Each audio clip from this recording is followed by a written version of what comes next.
We live?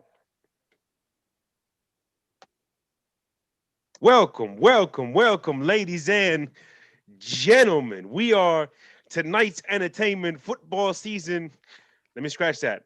The NFL season may be over, but football season is 365, 24/7. In case you didn't know that it is year round, and Views from the 22 live on the scene will have you covered in all the off-season stuff. We got a lot of great stuff planned for y'all for the off-season, free agency, the draft.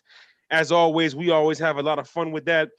But tonight, we are going to recap and relive the Super Bowl. The Super Bowl 55 was a week ago. The Tampa Bay Buccaneers beating the Chiefs 31-9. And obviously, the big story out of that game was two things. Number one, Tom Brady won his seventh. A week later, this still doesn't make sense, fellas. Tom Brady won his seventh Super Bowl ring. Seventh.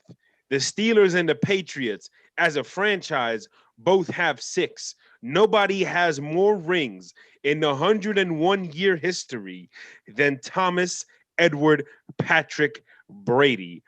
Truly incredible and remarkable, and just continues to grow the legend and continues to separate from everybody else who has ever played the position. The other story of that game, and something that we will talk about and get into most certainly, is Patrick Mahomes and the struggle of that KC offense, and whether or not some things were exposed, so to say, for Patrick Mahomes. So let's get to it. Mo Schefter, Vic Jr., Germ So True. Don't forget on Twitter, scene_the, on Instagram, the.scene, scene spelled SCEN. Vic Jr., how you feeling tonight? I feel good, man. Good. It's great. Football was great. It was a great season. The Super Bowl was great, of course. The result, can't hide the fandom of it. What has happened this week was great as well. And but at the same time, it feels good to have a little bit of a relief from the season. Was able to sit back a little bit. We took a little break, but the work is not over. Just like Tom is already working out, we getting started for the off season, baby. You know what I mean? That's right. So, That's hey, right. legends keep going, right? Hey, when you set the bar so high, the only way you can keep it set is to continue to do everything that you have been doing, being a model of consistency and just displaying excellence. And certainly, the man next that I'm going to introduce has always been displaying excellence from the first time we started this thing, about what, 4 or 5 years ago now. Germ So True, how you feeling, sir? Oh, I didn't. Oh, I didn't expect that. Hey, Oh, just gotta say it like it is sometimes, brother. hey man, I appreciate it, man. But look, man, look, hey man, I'm here for all of this, man. We got a lot of things that we can talk about. As y'all seen when I cut the promo earlier, I'm kind of excited to talk about this. This is a very, very narrative driven conversation that we need to have, and I'm ready to have it. I'm ready for this. Absolutely. I would like for us to dispel all narratives at this moment. So please, everybody, we ask that you please turn your attention to the great Mo Schefter as he gets ready to drop some bows on them, as they Yes, say. sir. Haha. Shout out to everybody in the comment section. I see Trav in there. I see April in there. I see Big Shot in there. Shout out to everybody. We are now going to turn off our cameras here. I am going to share screen. I don't even know what I have in my background. I hope nothing gets exposed. I hope I don't put nothing of my business on the Summer Jam screen. Here we go. As you can see, the lab has already been warmed up. Um, boy. Fellas, watching this game, we all talked right after, and we all agreed there is no doubt Patrick Mahomes got his butt whooped. For sure. But there are also instances where, let's just be real, certain things he could have done better. And if it's one thing you remember, one of the things that we talked about and talked about often is what are the Bucks going to do in terms of their approach? How are they going to attack? How are they going to approach particularly the third downs. One of the things we talked about, Jeremy, if you remember, was the 3-2-6 personnel for the defense. Yep. And this right here, this is the second third down of the game. I'm going to go back to the first third down a little later in my segment to tie up a whole point. But this is the second third down of the game, first drive of the series. It's 3rd and 8. And here they go. They line up with this 3-2-6. And this is one of the defenses that Vic previewed on that Monday night recap show. As you can see, they have the two safeties up high right here. You got this corner dropping back. So you got 3 DBs. Make no mistake about it. They showed this look quite often in this game, Vic. And make no mistake about it. This is not a normal looking defense. Like, Todd Bowles was very creative in what he wanted to do and very determined in what he wanted to do and very specific in what he wanted to do. And they ended up just executing perfectly. So the first thing we talked about was that dime look on third down. Sure enough, first series of the game, they go for it. Second thing we talked about, where these guys, being the Kansas City Chiefs, they're like the Golden State Warriors. You can have the perfect defense. You just got to hope they miss. And that's exactly, believe it or not, what ends up happening here on this little corner ride that he's about to run. Let it go a little faster here. So they come out of this bunch set. And now you see what's key about this play is these two routes, the way they're ran, hold these two DBs at their level. And that's very pivotal because what ends up happening is Mecole Hardman ends up getting open. And as you can see, Patrick Mahomes, his anticipation is pretty good on this one. He just missed.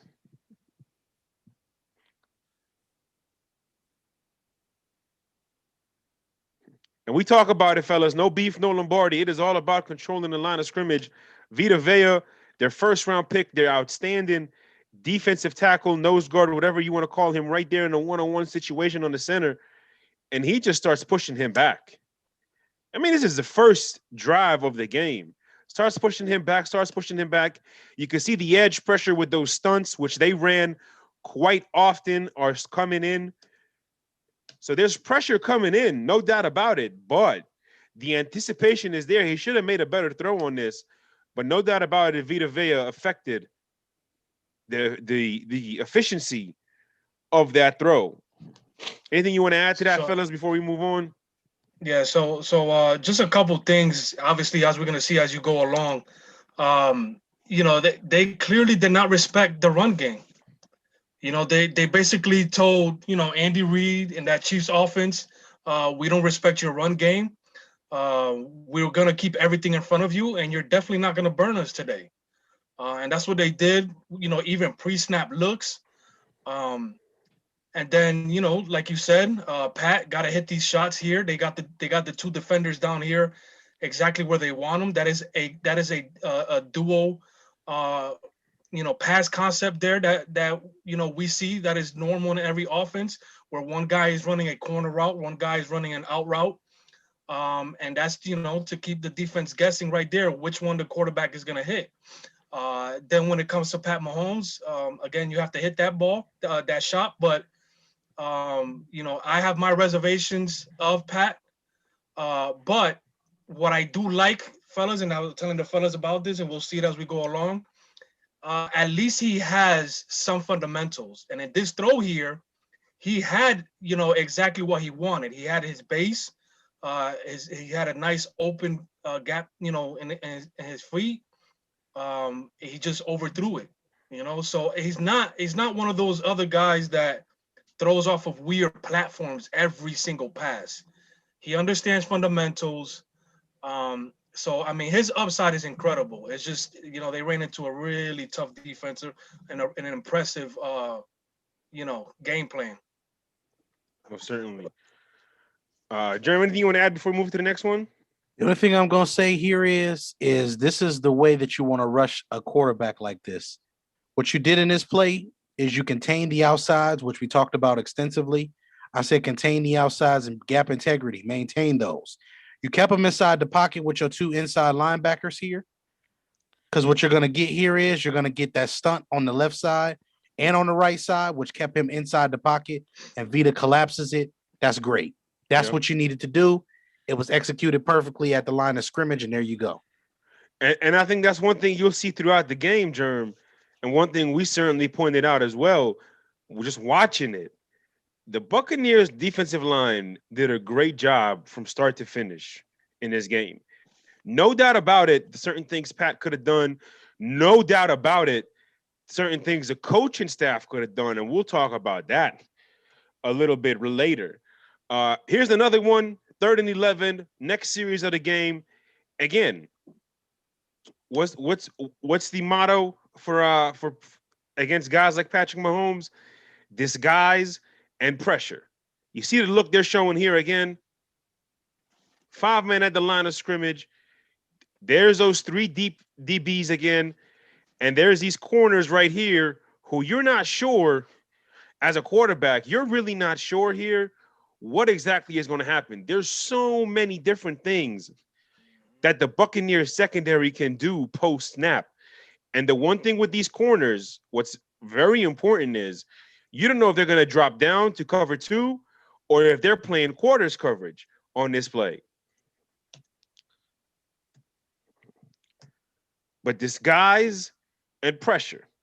And that's exactly what happens on this play. Same thing. They're back in that dime 3-2-6. This is another play that Vic pointed out on that Monday recap show. What's going to end up happening on this play is you're going to get double corner blitzes.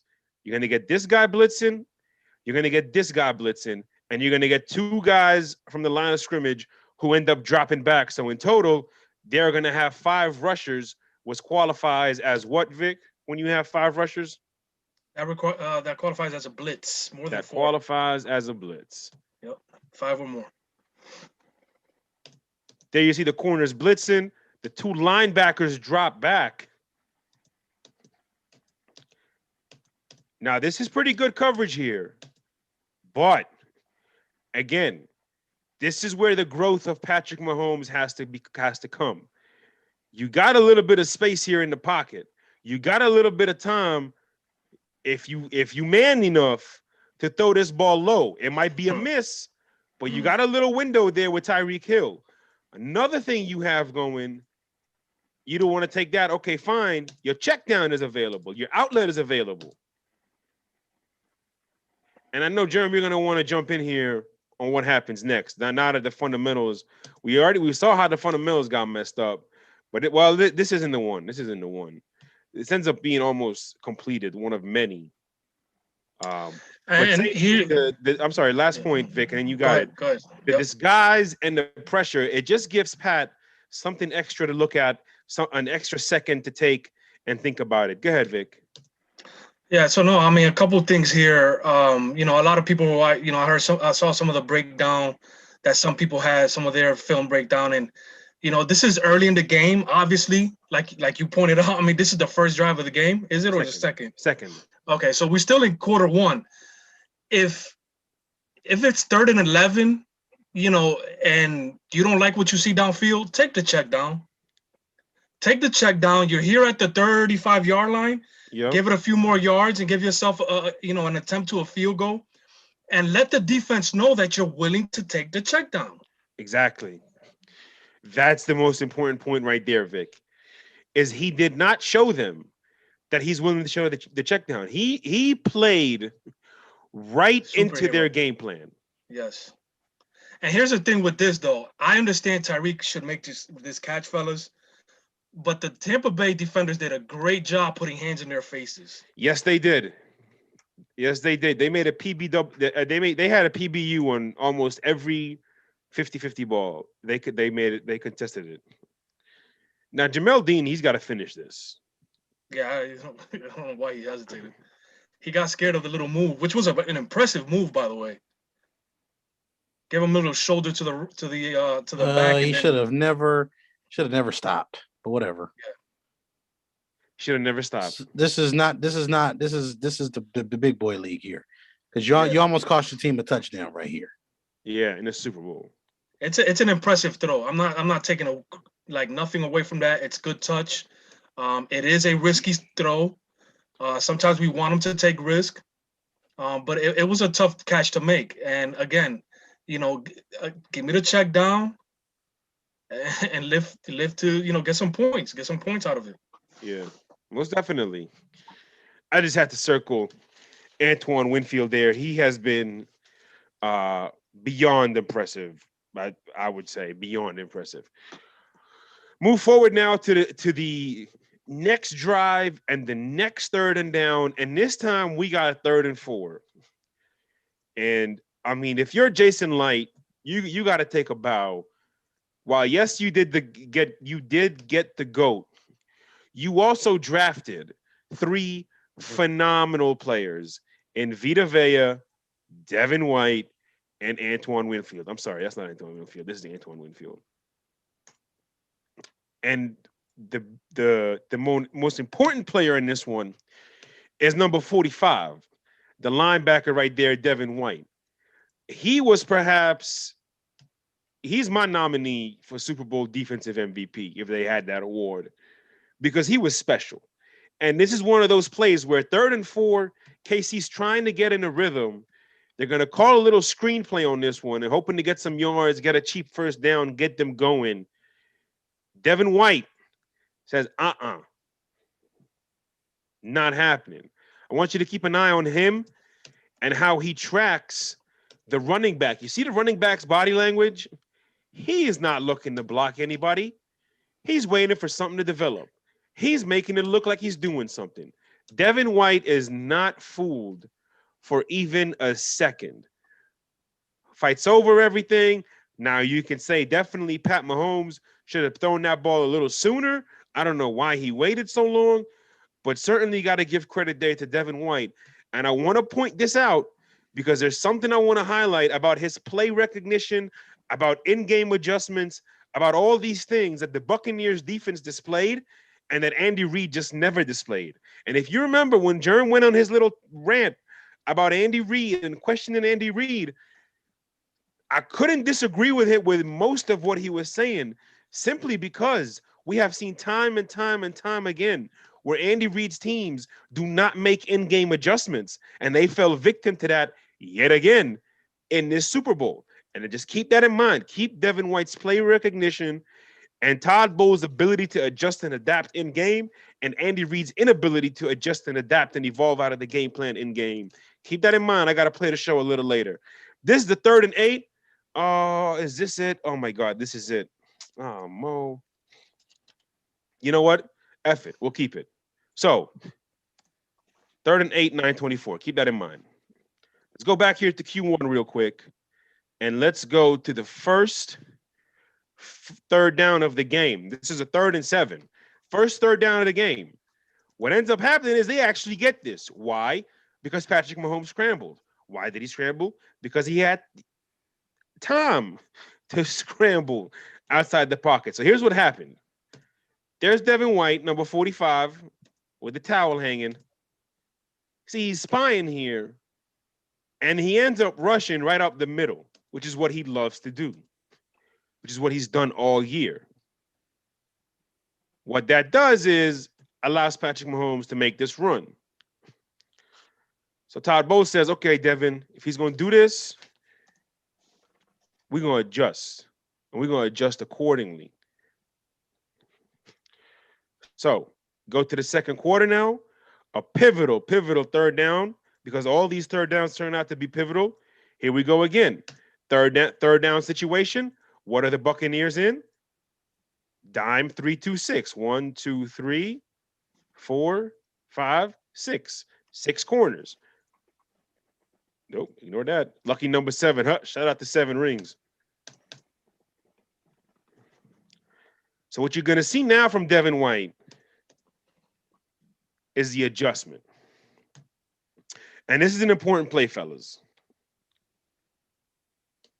So the first thing you're going to do, you're going to see he's spying. But this time, he's crashing from the outside. And that was a very minor adjustment that made a major difference in this game. They said, okay, we're just not going to rush up the middle anymore, Devin. The tendency says he's going to want to drop back as far as possible, and he's going to want to move to his left. That's the scouting report. So the Buccaneers say, okay, if this is what you want to do, this is what we're going to do. Now what? Now, this is where the shout out to Big Shot again. He talked about football maturity. I believe it or not, Patrick Mahomes still has to go through football maturity. This is where he's got to go through pocketability maturity. Okay, where at one point here, there's a pocket. Make no mistake about it. There's a pocket. Steps up, and he's got something right there that's comfortable. That is the soft spot in the pocket. But instead, because of the way he plays, and this is where it falls on the coaching staff as well, because this guy can do all these amazing things, but maybe, just maybe, they're not focusing and honing down on the fundamentals. Shout out to Ball U Academy. What ends up happening, the bad pocket ability, the bad pocket presence, and the spy stunt of Devin White has a domino effect on these two guys right here, these two offensive linemen. So what ends up happening is this offensive lineman turns away because this guy's on the ground. This guy's got to come off him now. The left tackle's got to come off him now to go get Devin White. And by the time the left guard realizes what's going on, number 98 is already in there. And now there's absolutely nowhere for Patrick Mahomes to go. Now, all that being said, Travis Kelce should have still caught this ball. Is that holding that I see right there? Probably. By who? By the guard when he was trying to grab him. Oh, okay. Oh, yeah, it was. Oh, okay. So again, there's I wonder the why they didn't throw a flag. Oh, I wonder. Just to make this clear for the folks at home, the referees were clearly favoring both offenses on Sunday night. At least they were consistent. They were not great, but they were consistent. That's all you can ask for. Man, and he stepped up in the pocket now. There was room for this route on the outside to develop. There was room for Tyreek Hill here to use all of this. There was room for that. There was also room, had he stepped up in the pocket the way he should have stepped up, he'd have been about right here. And as you can see, this is all clear. There is nobody studying any of this part of the field. So this is where you go. This is where it becomes a chess match. And this is where clearly Todd Bowles outmatched and outsmarted and out-prepared his unit better than Andy Reid and Eric Bieniemy. Bottom line of it. Anything you want to add, fellas? Going once, going twice. Okay. And then the last couple plays I want to point out that was huge. Shaq Barrett was absolutely critical in this game. He had 3 plays to me that truly just there were 3 impact plays, and he was all over the field. Now Vic and Jerm, obviously, of course. Mm-hmm. Something that was pointed out to me, and I'm going to show it on the on either this play or the last play. It's going to probably be the last play. But Jason Pierre-Paul kept telling Shaq Barrett, stay high, stay high. He can't do nothing with you. Would that mean something to you, sir?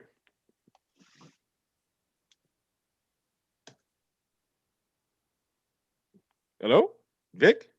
Oh, I'm here. I'm here. I'm trying to see. Trying to see what he means. Yeah. Where's Barrett again? He's in the top right. Yeah, Shaq Barrett is right here. Yep. And this is the 3rd and 6. This time they're only rushing 4. Yes. And look at where Vita Vea is. Vita Vea is. They blitzed only 5 times in this game. So again, every other snap was 4 men. And the coverage is outstanding. What you have, this is another thing I want to point it out.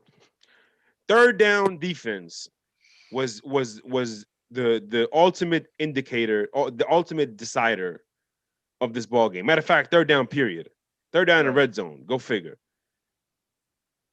So you got 1-on-1 all here, right? This is what it looks like pre-snap. And it looks like there's going to be a bracket coverage on Tyreek Hill. Yes. Again, this is what it looks like pre-snap. What ends up happening post-snap is they just leave him 1-on-1 with Travis. And you essentially have 3 dudes making sure Tyreek Hill does not win. And this is what I was worried about with Todd Bowles. And I hate to do this, but it's like, can he become a little Belichickian in the way he approaches this game? And he did his own thing, but he put a, you know how Emerald, the chef Emerald, used to do a little bam? Mm-hmm. He did a little bam of Bill Belichick defense. I got to give him credit. Because everybody is absolutely covered. They're not even worried about Kelce over here or the flat. And this is where pressure matters, because you see where Mahomes is. You see where Kelce is. And he's about to get open. He is open. But it doesn't matter because of the pressure of Shaq Barrett. There's Shaq Barrett right there. Gets a good jump on the ball. Takes outside, goes inside, dips his shoulders. I mean, it's nothing but speed and just footwork. So when you say that he told him to stay high, you mean technically, or in technical terms, or? Yeah, he said. You see what I do with him? He said I went high. Go high at him. Stay high at him. He can't do nothing with you. Yeah. So basically, man to man, who's going to win that matchup? Look at that. He gives him no target to hit as he approaches him. Yeah, that's that Floyd Mayweather duck. You ever see Floyd Mayweather when he's ducking punches? Not in a bad way. I don't mean that in a bad way at all. I mean that in a defensive wizardly way. That's that Floyd Mayweather shoulder right there. That's a Floyd Mayweather duck, whatever you want to call it. Gives him no target, dips his shoulder. There's nothing he can do about it. So that's the first impact play right there. They ended up having to settle for a field goal in the red zone yet again because of poor third down execution. Now, the one thing I'm gonna say, and the one thing I'm gonna get to, if I'm Patrick Mahomes, if I'm this offense, if I'm these players, what is going on that we're not teaching Patrick Mahomes the fundamentals? What is happening that we can't make the proper adjustments when we have when we have one of the most spectacular talents at the position? Why are we not able to get the basic things right? Why are we still having him drop back deep? Why are we still doing all these deep route combinations? Why are there no adjustments being made? Bro, zero adjustments. This to me is one of the coolest plays I've seen in quite a long time.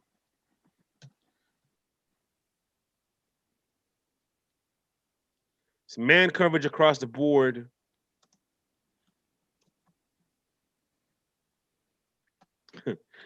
So if you didn't see what I was talking about, there's Shaq Barrett right there. And he's going to end up, once again, instead of Devin White, instead they are going to stunt and spy with him. He comes clear to the opposite side of the line of scrimmage. For Pat thinks he's in the clear. Pat thinks there's nobody containing right here.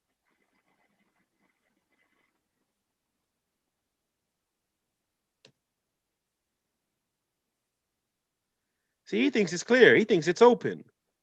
Whoop. Uh-oh. Oh man. Beautifully designed, bro. Beautifully designed. He's got nowhere to go. Again, still gets off a play, but Levante David was step for step with Travis Kelce. And then the next play I want to show here, the next drive, which basically, I mean, after this drive ended, this basically ended the game. Not really, but this was basically, okay, this is just not your night. Yeah. You That's know, what you could tell. yeah, they ended up having to punt, and then the Buccaneers get the ball back. Tom Brady takes them down to score. That was a 27-yard run by Leonard Fournette. Which we're gonna look at next. Oh, I can't wait.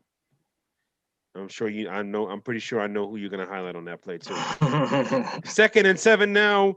Now they're kind of falling back into their basic defense. They're already up big.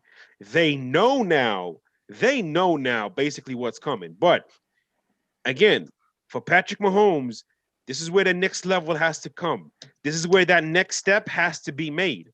He's got this slant here with 13. He's got him. Throw it. Instead, he's holding on to it, and he ends up getting sacked. And why did he get sacked? Because Shaq Barrett stayed high, whatever that means. You see, first of all, Jason Pierre-Paul is so good at using those long arms, because he ends up using those long arms to push this guy straight back. And then Shaq comes across from there, and they wreak havoc. They were controlling the line of scrimmage all night long.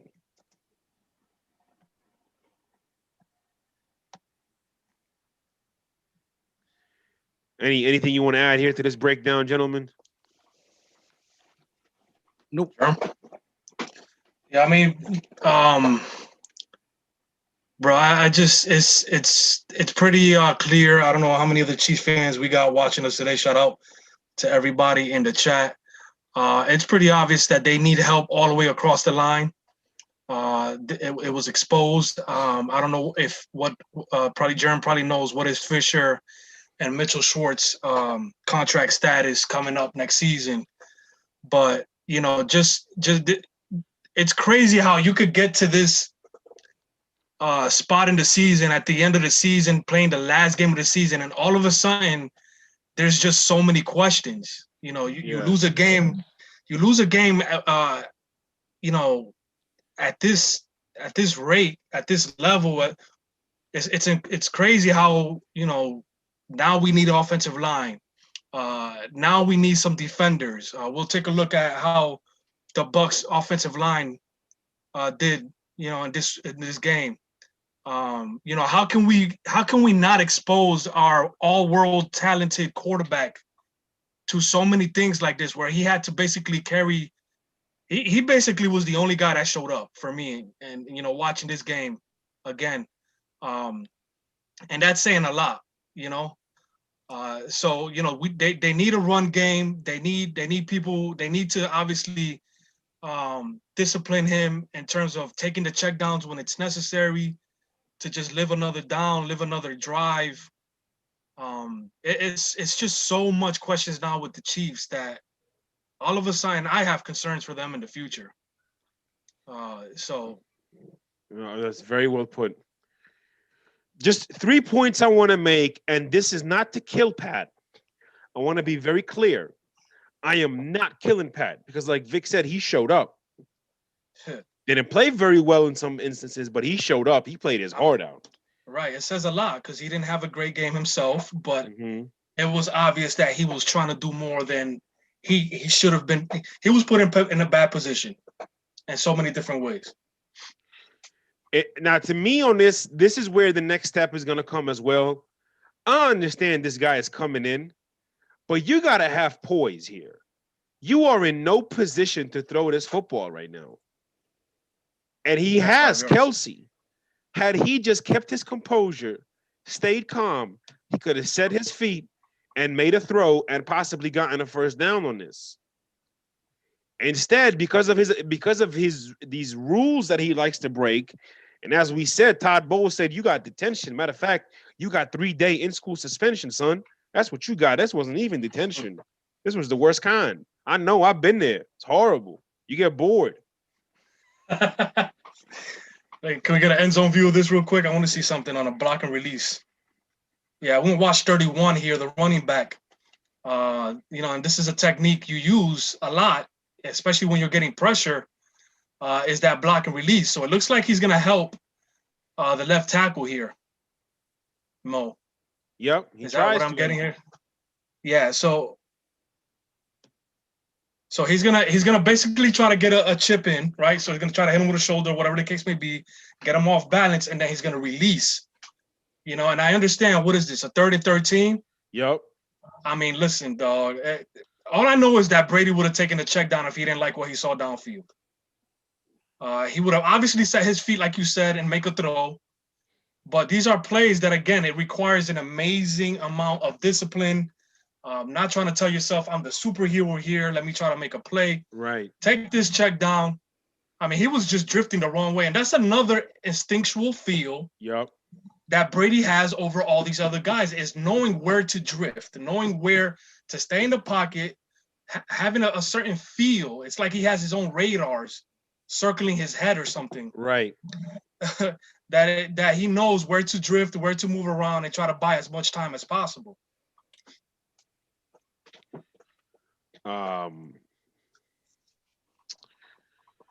So this last play I'm going to show, again, this is a coaching point more than anything.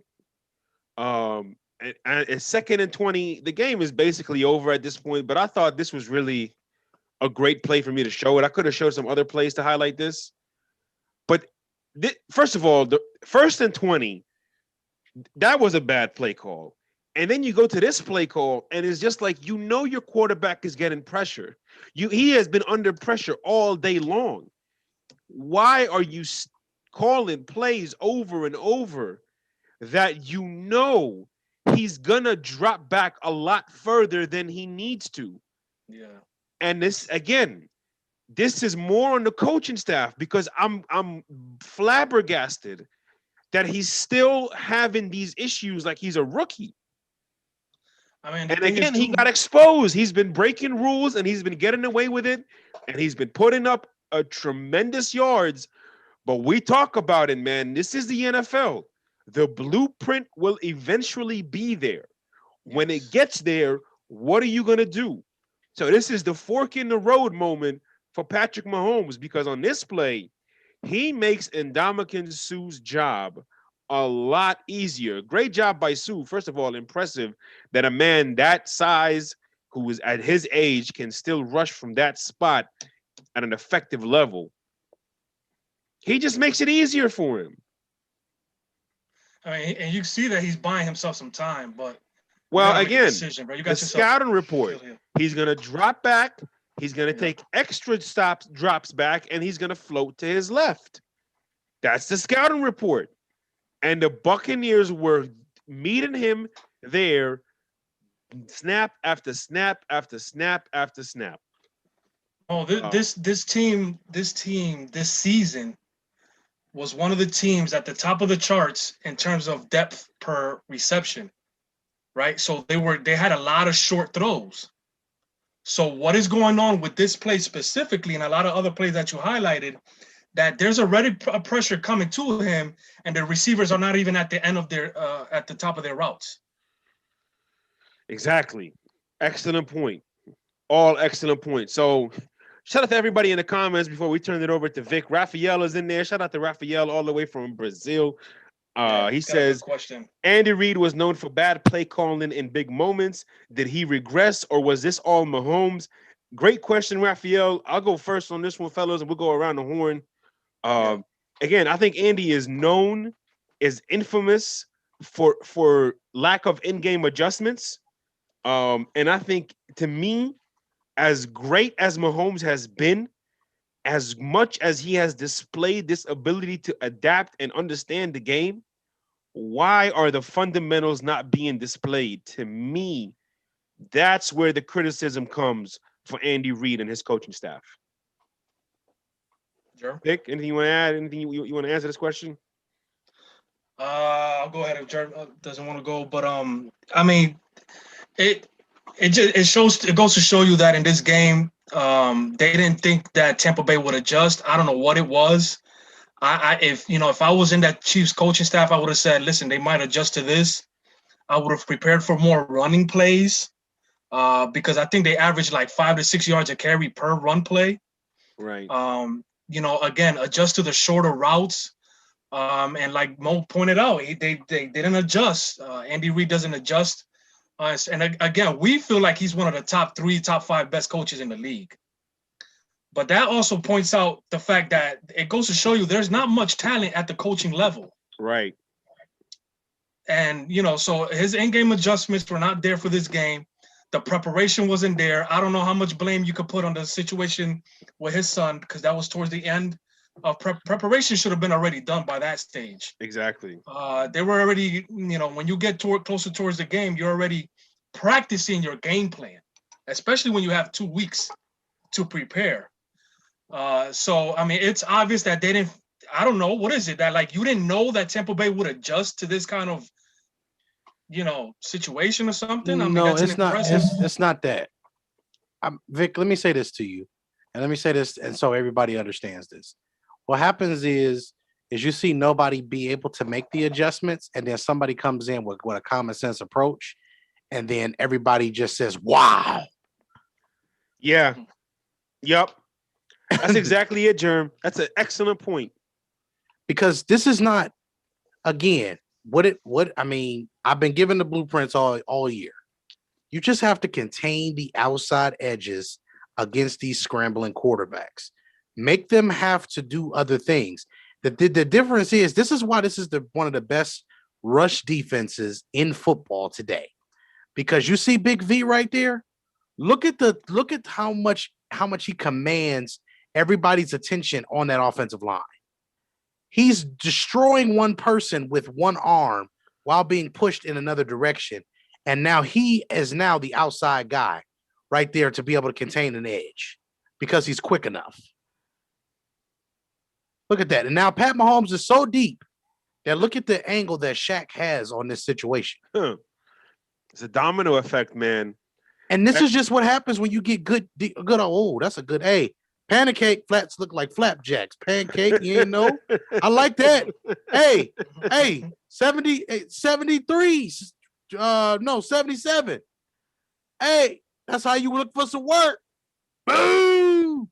Look at that car crash. Full disclosure here. I had that happen to me one time. I was Jason Pierre-Paul. I was so upset. Who kicked me? That's what I got up and said that. Which one of y'all kicked me? I was so upset. Hey, I got a crackback from a receiver in practice once. I had a good angle and everything. I'm like, yeah, I'm about to get him. Yep, crackback. I'm telling you, when I say my legs and everything went there, I think I flew feet first about 5 yards. It was very interesting. Now, obviously, this is where Mahomes is just different, but you can't break rules, man. You can't break rules consistently. I mean, that's a better throw than Lamar Jackson has ever made. But I mean, sheesh. So I go there. Before we turn it over to Vic, I hear you, John. I hear you. Can we show the throw? Can we just show one more play? Yeah. Can I please get the incompletion to what is his name? I think it was number 11 or whatever the case is, where the man is parallel to the ground. I just want to show everybody in the world why we said that Pat Mahomes is the most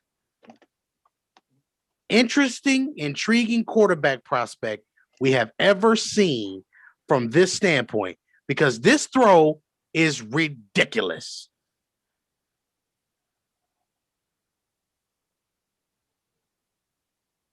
No, that's not it. You remember when it was? It's later in the game. Third quarter, maybe. No, it's fourth quarter. It's this the fourth quarter. Go down some more.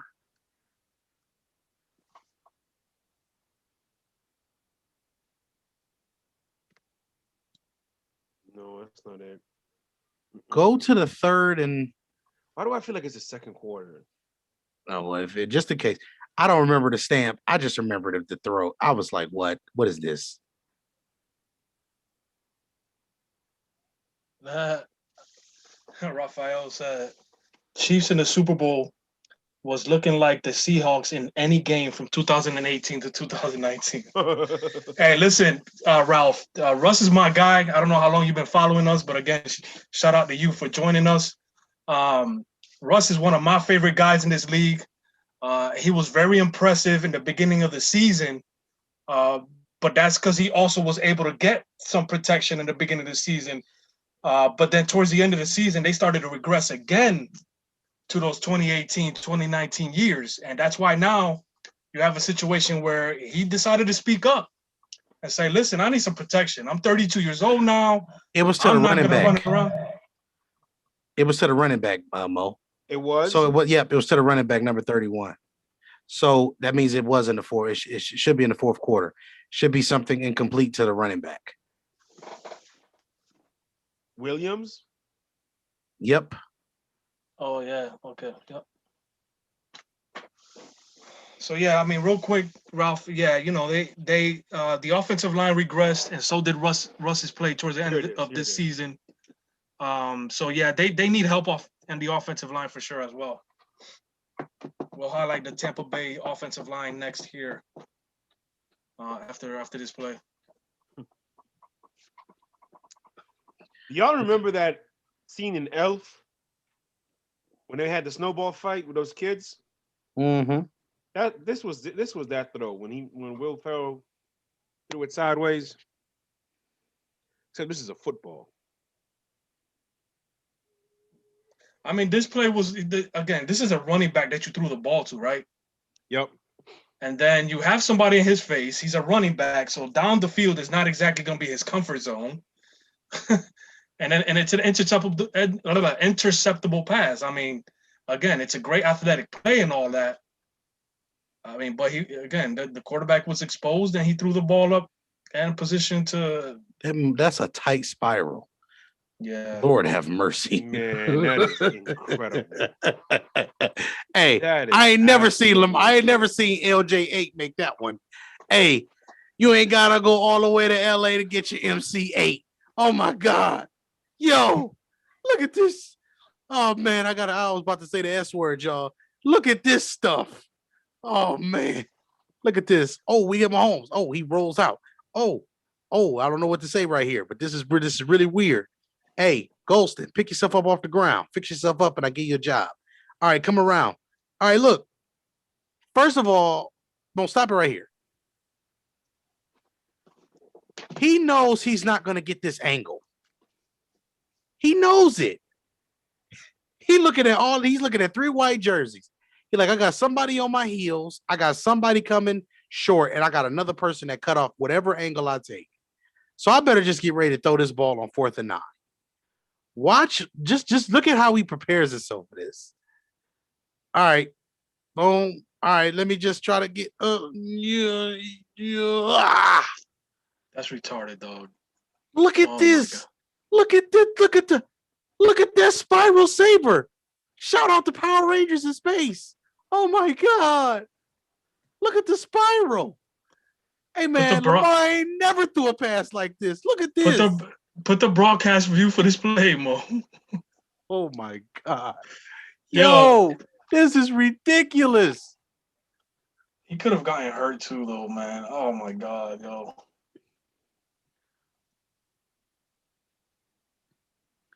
Just so many.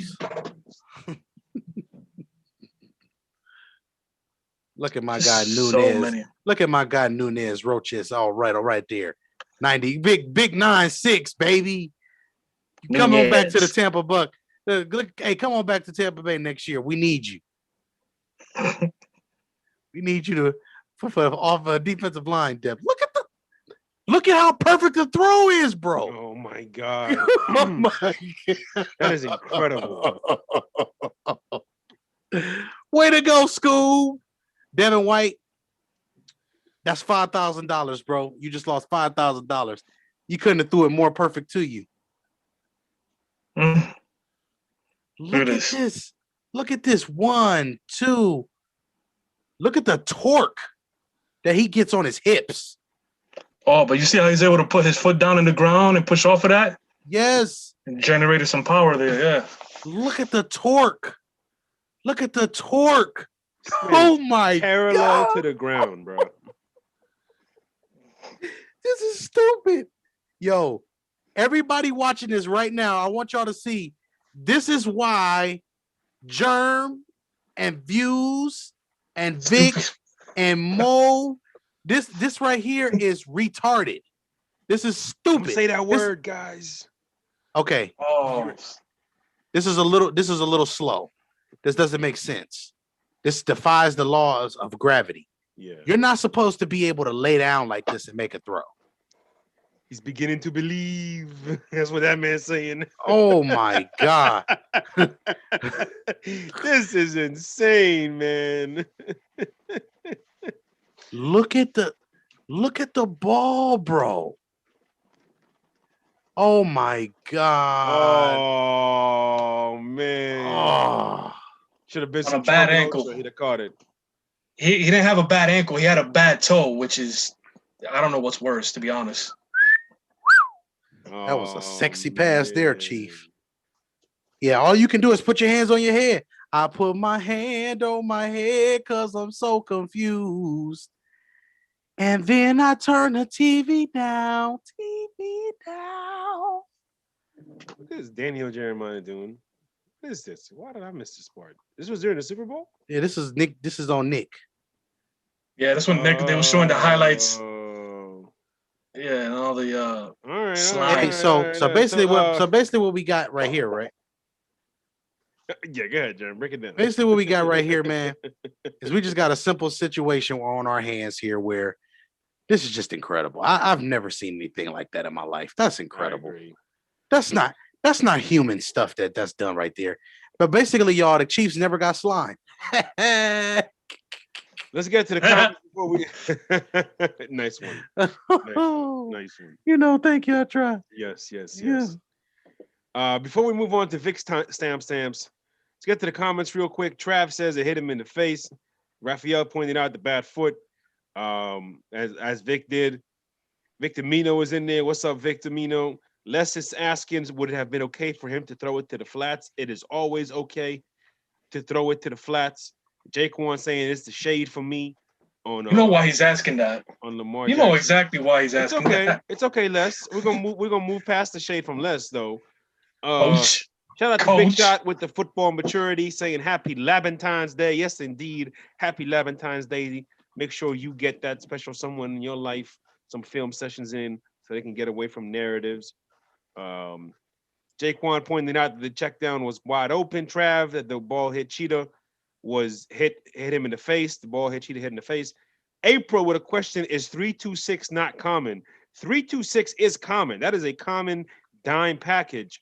But what, especially in today's NFL, but what is not common is the way those three DBs lined up. Yeah, that's not a common look.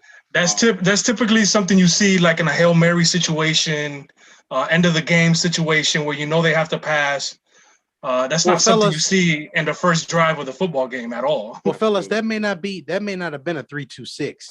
That may have been what the alignment looked like, but that may have been a 1-4-6. Because they do a lot of stuff with one lineman too. So make sure we add that in there as well. Because I know there was Big V is on the field. Yeah, there was three though. I mean, you could. I called it a 3-2-6 because I'm counting the defensive lineman as a whole. But if we being super technical, since it is a 3-4 defense, it is really a 1-4-6. And the reason why I'm saying that because JPP and Shaq are linebackers, listed even though they line up on outside linebackers. Yeah, they're listed as it. Yeah. So, but on that play, it wasn't. Was it Nunez and Villa? No, and both times it was Golston. Both. Well, That the play last right play, there, Vic, yes, but yeah, most of the plays, it it was was Big V. JPP and Shaq and Yeah, Big V. Okay, so so it goes by basically how they're listed. right. Yeah. That's why Yeah. I wanted to put that out there too, because I know that. So Mo, I'm not correcting you like in a bad way No, here. but I'm it just is saying both technically of them are right. common Yeah. defenses, especially if you run a 34. Now, if you're a team that runs a 43, then you'll probably see it in reverse, which is a 4-1-5 with a 4-1-6. 3-2-6. Or Some I've sometimes seen 3-2-6. Yeah. Yeah, or 4-1-6. Right. That's Mhm. the original dime. Correct. Right. And I'm That's just the original throwing dime. them out there so they can know the differences. Right. Of That way, course. you guys know. But just know if you're 4-3, that means the strength of what you're doing is going to be on the four down linemen. In the 34, the strength of it is normally in the linebackers. So Real quick, your Mo, best guy on the hold on, defensive line. Jerome, continue with that. But 3-1, Q1, 3rd and 8, 9:22. So he could get to that. But Yeah, go so ahead, that's Jerome. all. That's all I wanted to do. I just wanted to give you guys all of the information so you guys can have it. I just want everybody to see, all of the different formations and things like that, so they can know them. So that way, when somebody get to talking crazy to you about your team, you can say, "What is a 4-1-3 or 4-1-6?" And they can say, "I So don't know." Is that your area code? yeah, so no, what happens is like the 4-3 is such a much more common defensive lineup that's when you see the 3-2-6 and the 4-1-6 as the dime packages. But so we're gonna get to the beef. No beef, no Lombardi. That's a term that Mo coined here as one of our favorite lines. We should copyright it as soon as possible. Indeed. But I'm sure we're working on that. Not soon. copyright, but copyright. Gotcha. You see, Jaguars over here. It's okay. It's okay. It's okay. Jaguars. Tranquilo, papi. Anyway, so we're gonna highlight here specifically the left side of the offensive line with these snaps. We're gonna talk a little bit about Jensen, a little bit about Marpet, mostly Donovan Smith. Donovan Smith is scheduled to make 14 million flat, or 14.2 million, and Jensen is scheduled to make 10 million flat this year. This is some adjustments they may make in terms of they probably earned themselves some extensions this offseason, fellas, just to help in the cap situation and get this team back as much as possible. But Donovan Smith started playing excellent towards the end of the season, especially in the playoff run. Here, we're going to have a little stunt here. And real quick, what's going to happen with 95 here, he's at the 3 technique. He's going to run straight up the field. And what that does is trying to take the guard and the tackle, occupy both of them. And Clark is going to try to, basically, he's going to stunt here. And Donovan does a good job picking up his responsibility, but Marpet is a little bit slow on it. And this is one of Marpet's 3 sacks I think he had in the postseason. Now, Marpet is probably the best offensive line the Bucks have, besides Tristan Wirth. Probably Tristan Wirth is now, but Marpet has been the long-standing offensive lineman. He's still 27. This is a guy moving forward you keep, you know what I mean? But on this play here, this was probably Frank Clark's only play where he was effective in this game, fellas. This is another thing that we discussed is Germ said he's scheduled to make 25 million this season. That's something else that the Chiefs have to look into, because I mean, in this game, he was confused at times. He didn't provide much of a pass rush. He had to get he ends up getting a sack in this game based on some mistakes here and some miscommunication. But that's about it. This was in the first quarter. This ended the drive for the Bucks. So that was a good stump. But other than that, it was a rough game for the defensive line. So again, let's go real quick. Yeah. Just go ahead. We can go to the next play. But real quick, what I want everybody to understand is what you noticed is you notice this is a habit for Marpet as well. He helps Donovan Smith a lot. Yes. But the big thing here that I want you guys to notice is the depth in the tackles drop. The tackle has to drop with that type of depth in that situation, especially because the depth is how he's going to be able to help the guard be able to turn his hips and get to the next guy. So it should be, it's like a Q2. pass off, and it should be a pivot so he can be able to get right into his pass set. For the Q2 footwork. 13. Hold on, let me 1306, and then you go ahead, Jim. Q2 1306. Yeah, no, Germ, to that point, because I was gonna bring that up too. There's a couple things that's helping out Donovan Smith. And again, it's the Tom Brady effect with a lot of situations and how he maneuvers in the pocket, how he gets the ball out quickly. And that also has helped him improve. And there's proof of that because of how Nate Solder got paid after leaving the Patriots, and so did Trent Brown. And both of those players have been, a little bit inconsistent with their new teams. You could just tell the truth. Remember, you can tell the truth whenever you want to.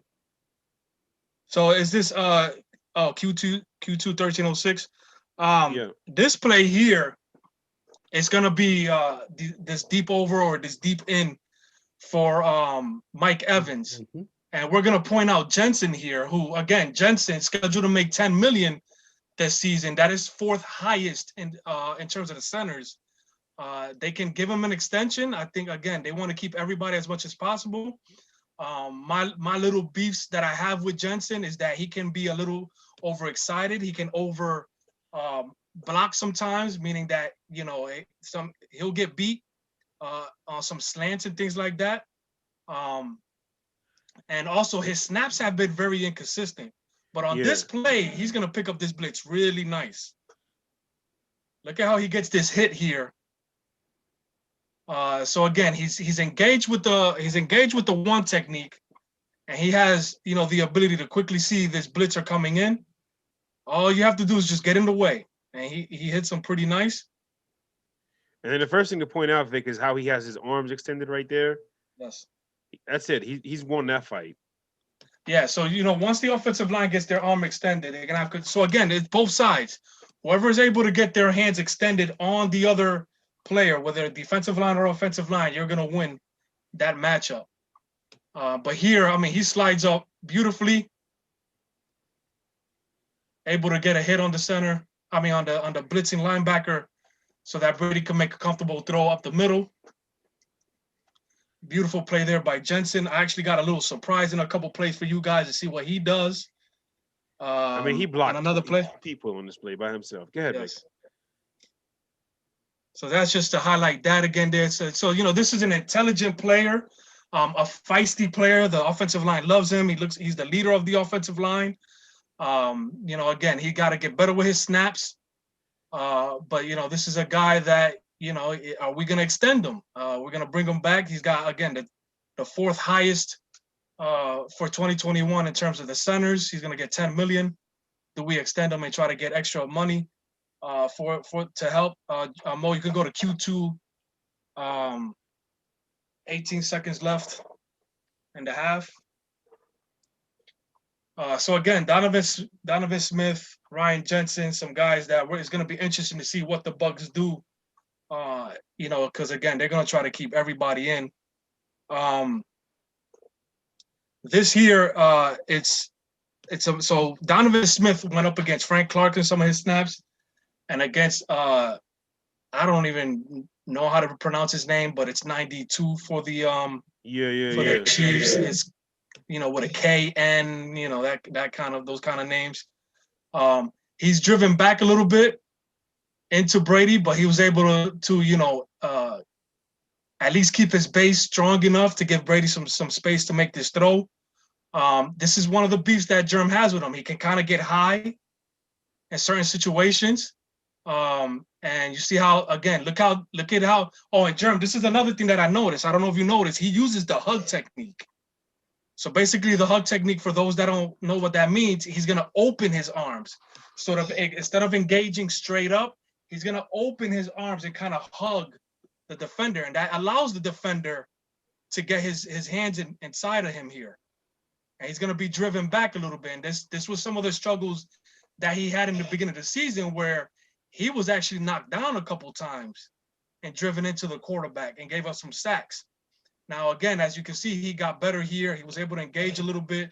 This is not the most talented pass rusher, But he gave it enough space where, of course, Brady again is going to find that dump off. He's going to find a guy that is always open and take the checkdowns if he needs to.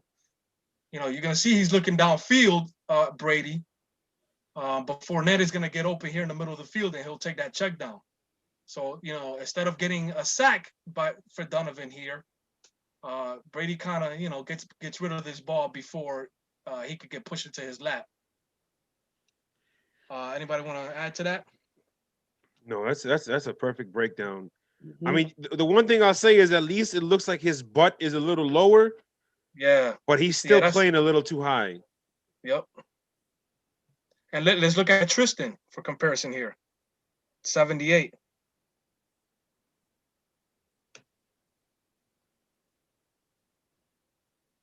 See, don't worry about how terrible. I can't draw a straight line, apparently, fellas.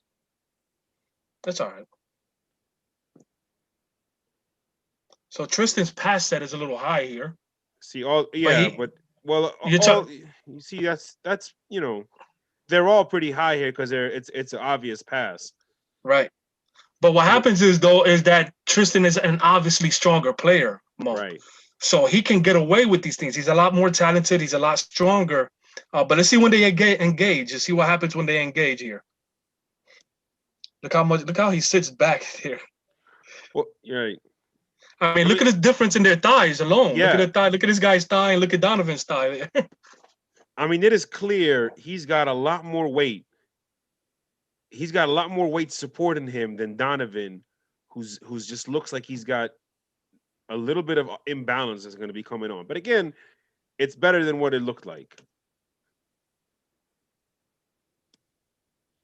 Okay, so they run a stunt here and stuff like that. So yeah, I mean, Tristan has easily become, Marpet again was their best offensive line for a few years. Tristan has easily become the best offensive lineman. I mean, what he was able to do his rookie year is impressive. But let's go to Q3.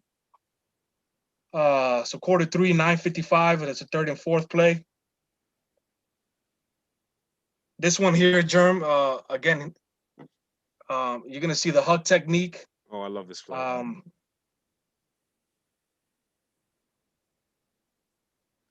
This is such a simple play. Yeah, I mean, again, Brady's gonna look downfield and he's gonna quickly process what's going on in front of him. If he doesn't like it, he's gonna dump it off. But this was a pretty good pass set here for Donovan as we get to the end zone view. This is a one-on-one match with Frank Clark. Again, Frank Clark, scheduled to make a lot of money this season. This is something that the Chiefs are definitely going to be looking into. But I mean, you're going to see Donovan use a hug technique, but his punch basically takes him off balance. He's able to engage with him and just kind of push him off balance here. So this is about as perfect as you can get. On that last play you showed, he missed with his punch. Yes. He doesn't miss here. So, one of the scouting terms that you hear when scouting offensive line is that punch, is how heavy their hands are. So if you see a player able to punch, with their pass set and knock a player off balance, that's the kind of thing you want in your offensive line. Right. And so Donovan is one of those finesse type of left tackles. He's more of a pass blocker than anything else. He's not going to win with much strength, with much leverage. But if he gets his technique right and things like that, he's serviceable enough. He's above average, and it's somebody that you can keep. He is 27 years old. So is Marpet. So the Bucs have a decent left side, an above average left side for another 4 to 5 years maybe. So again, you saw the hug technique there. He opens his arm. He opens his arms to try to get, to the shoulder pads. He delivers a good punch here, good pass set. This was probably his best pass set of the game. Brady just waits for the flat to be open or the dump off to be open. But let's get to Q3, 2nd and 6 here, guys. I'm not going to say a word. I'm going to let you run it from the end zone view. And let me see if y'all pick up what happens in this play. This is also one of our favorite terms to use. Shout out to Trav, always supporting us. Trav is, a big Bucks fan for those of us that don't know. Um, and Very interesting. he's a big. So again, this was a big third down play right here, and this led up to the Fournette touchdown, which is next. We're gonna highlight next. But we'll see what they do here, Trav. So Trav, again, your offensive line is good looking offensive line. It's gonna be interesting to see what they do in terms of the money and stuff like that. But these were one of the plays where, again, they just not only defensively they had the Chiefs confused, but even offensively, Frank Clark did just not know what to do here. The play action was set up beautifully, but what did they do there, guys, with Jensen? I pulled my roof off at the red light. So again, we got a little trap thing going on here. Trap. We got a little trap play going on here with the center, which is something that's unique. You don't see very often. They're gonna set Clark free, basically, free rush, but you're gonna pull one of the guards or even the center in this case. And if he would have came in, he would have delivered a nice shot to him. But Frank Clark just did not know what to do. Let's highlight Gronk here as well, real quick, fellas. He's gonna actually engage here. So this is gonna be a block and release. He's gonna actually engage Sorensen to deliver the play action and then just let go off of that. And it creates a big 27-yard gain. 25-yard gain. Was it? Yeah, 25 Yeah, for yards. 25 yards to the 27 for the Bucks here. So it's a beautifully designed play. You got a little trap going on here. You're going to have the guard and the left tackle. They're going to down block to their right as your center pulls. And again, Clark did not know whether to set the edge on the run play or to rush the passer. Now he picks up what's happening. He's going to go ahead and try to rush, but it's too late now. Brady's going to get rid of this football. So we got a little trap going on in this play. And I think, to be honest with you, Mo, I think this is a Brady play here that he probably brought from New England. It most definitely is, and he took it from Peyton Manning. Yes, he sure did. So, because I don't see much of Bruce Arians' offensive lines doing much of trap plays, if I remember correctly, studying them before. They do, but not to this extent where their center is doing it like this. Right. And they don't do it quite often, but they have been doing it more this year. Matter of fact, one of the first running plays of the year was a trap play.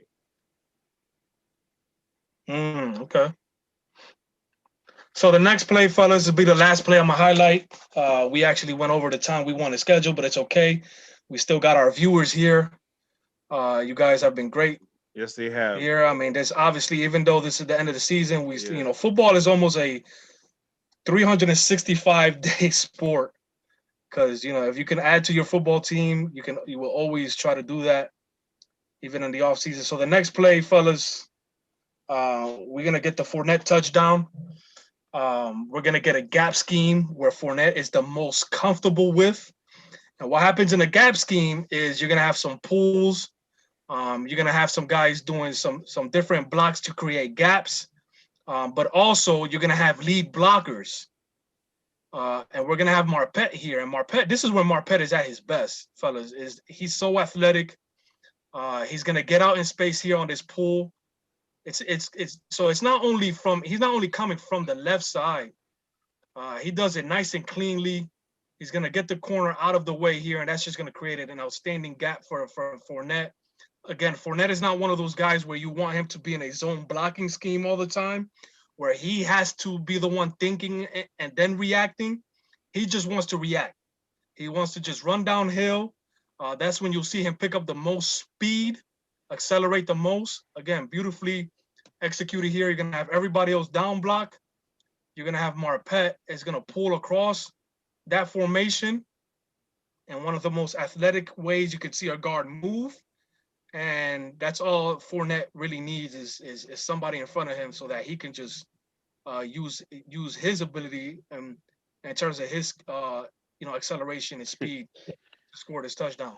It's funny because I was watching the mic'd up and the corner right there, number 35.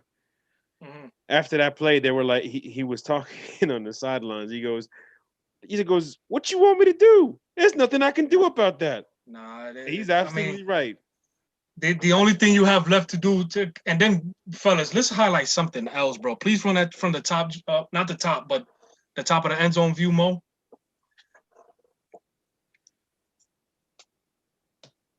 Who do you want to show here? No, so just the importance of Brady being able to, pass under center. Oh, because yeah. look how this sucks up all the linebackers. So it sets up the play action beautifully for you. There were several plays where he was passing from under center in this game and all throughout the season. I mean, folks, when we literally tell you that this is the only quarterback in the league that could comfortably do this, and that just expands every single play in your playbook, it's an important factor. It's an important factor. Look, they're chasing the running back now. There's nobody to fill up that gap. There's nobody to help that corner take on that block and basically be in position to make the tackle. Yeah. I mean, all these linebackers are shrunk into one big gap basically because of the play action. Yeah, we could show the incomplete mode. Let's go. It's an incomplete pass. Let's go. If you want to scroll down a little bit, I didn't highlight it, but just to kind of show Brady passing under center. I think let's stay in quarter through 3. It's a pass to Hudson in the end zone. Oh, I know what you're talking about. Right here. 344. So again, his ability to pass under center, it just opens up your playbook. You get another play action situation here. Boom, you're gonna get everybody to bite. This is basically a trail technique here by 21. You got Hudson open. Brady, you gotta hit this pass, bro. Yeah, he does. You gotta hit this pass, Brady. But again, it's just to highlight how important it is. This is something that Pat Mahomes cannot do. This is something that Aaron Rodgers cannot do. There's a lot of quarterbacks that struggle doing this. Brady is looking left first. Did not like what he sees. But he decides to then attempt to his right, and it was a good touch. Just a little out of reach. Can I see? Let's just keep it going with this route. German's about to get the tight end on the route. Look at this drift. Look and watch him drift. I give you that. I would give you that. But I would like to see that ball just come out. Well, he was looking left though. He was looking left first, but yeah, he could have probably gotten out a little earlier. If he gets it out earlier, that's fine. But this is one of those plays where, why are you drifting like that? Yeah, he should have ran that a little better. Towards the sideline, you mean? Or he could have just look at how so he's tracking the ball at this stage. Right there, he's tracking the ball. See, Brady decided too far back. He went too far back. It was a safe throw by Brady. Right. To be fair to Hudson, Brady decides to throw this to the back of the end zone instead of across the field toward the front pylon. Right. So it could have been a better throw. Could have been a quicker throw and a better throw, but I understand you. OJ Howard would have caught that. OJ Howard is coming back, y'all. Oh man. So again, Joe, fellas, at the end of the day, this is just to highlight how important it is for the quarterbacks to just the versatility that Brady provides. You're gonna hear all this talk of, I can't get my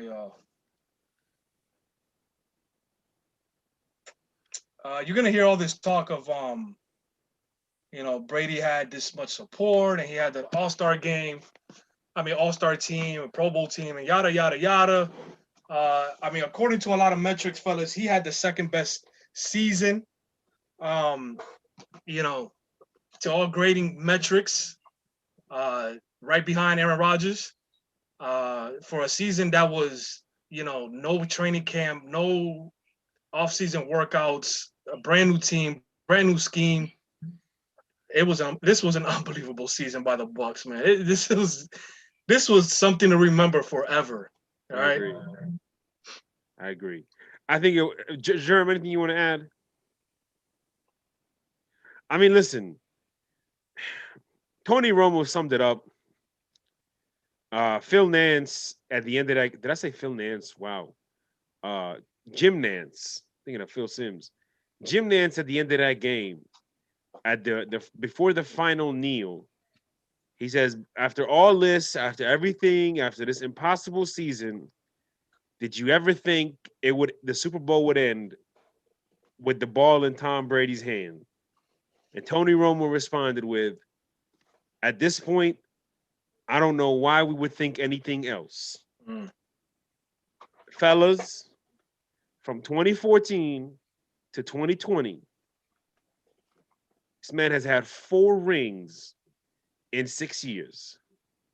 He has single-handedly matched the Steelers dynasty of the 70s. He has had 4 Super Bowl wins since turning 37. 4. He's had 2 separate primes. He's forever changed the Tampa Bay city. Bruce Arians finally got a ring. What up, cuz? Shout out to you, Bruce Arians.